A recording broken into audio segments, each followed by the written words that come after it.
আজ আমি শেফ আয়াত, আমার সহকারী ওয়াসিম। হাই। আজ আমরা বানাবো সুপার স্যুপ। প্রথমে টমেটো দাও। এটা টমেটো না, এটা লেবু। তুমি এখন দাও ডিম। ডিম বলছি, পেঁয়াজ না। লবণ দাও।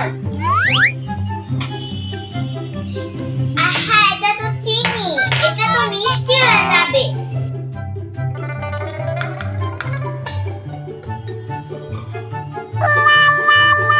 এটা কি বানালে? আজ শিখলাম সহকারীকে প্রথমে সবকিছু ঠিকমতো চিনাতে হয়।